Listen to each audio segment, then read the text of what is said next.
We said all three major presidential candidates will get to question General Petraeus today. Among them, Senator Barack Obama, who's on Capitol Hill for this exclusive interview. Senator, good morning to you. Good morning, Meredith. Senator, what is the key question that you want answered today?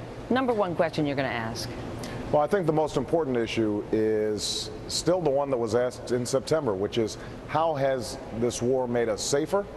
And at what point do we know that there's success so we can start bringing our troops home? Well, how would you define success? Well, my belief is that we are not in a situation where staying for another 10, 15, or 20 years is going to change the fundamentals on the ground. We saw that in Basra. The problem we have is that you've got factions, not just Sunni and Shia, but now Shia versus Shia factions that have not been willing to come around to political accommodations that could stabilize the country. Our troops have performed magnificently, and I think that they are to be commended for part of reducing the violence in Iraq as a consequence of the surge.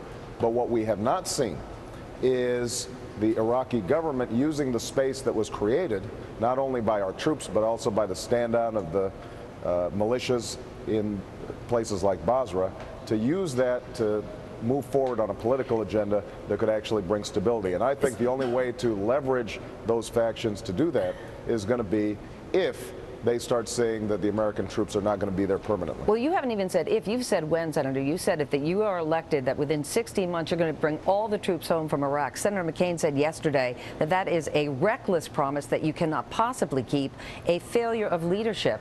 And even military leaders say that any withdrawal of troops would be dictated by security on the ground. So how can you guarantee you can pull out those troops in just 16 months? Meredith, I've been very consistent in saying that we are going to set a timetable and we will have a prudent pace of withdrawal, 1 to 2 brigades per month. At that pace, we can have combat troops out within approximately 16 months. That will be about 2 years from now, Meredith, which means that this war will have lasted 7 years. But that's if everything goes well, sir. That what if there is chaos?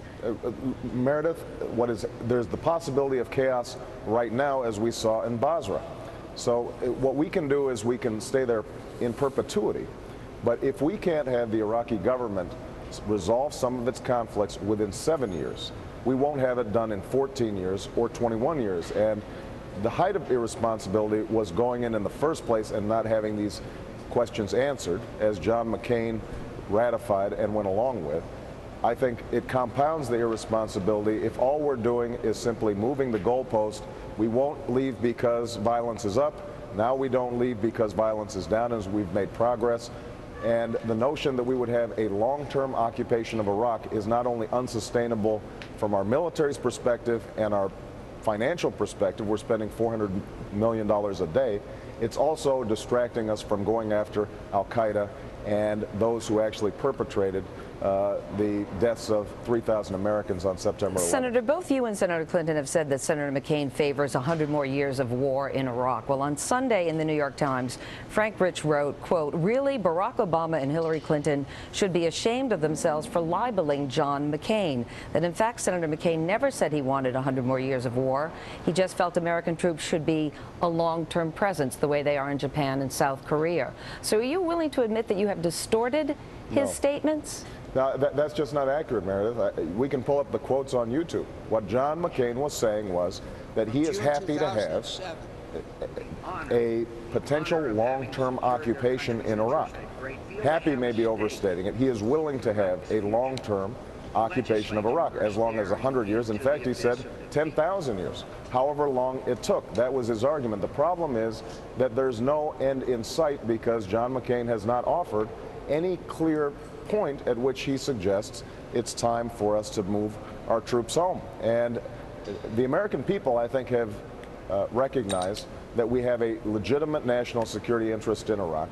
They've been extraordinarily patient. Nobody's been more patient than the military families who are there.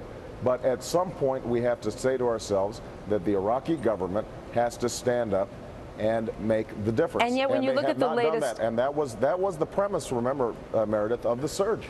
And the premise of the surge was that we were going to go ahead and give them the breathing room to take advantage of the political stabilization. And that has not happened. And yet when you look at the latest Gallup poll, you are in a dead heat with Senator McCain, considering he supports the war and you oppose it. What do you think that says about the way the American public feels about this war? I think what it means is that I'm still in the middle of a Democratic contest, and John McCain, has been able to rise above his nominating process over the last month and a half. All right, Senator Barack Obama, thank you as always. Great to talk to you. Thank you. You too.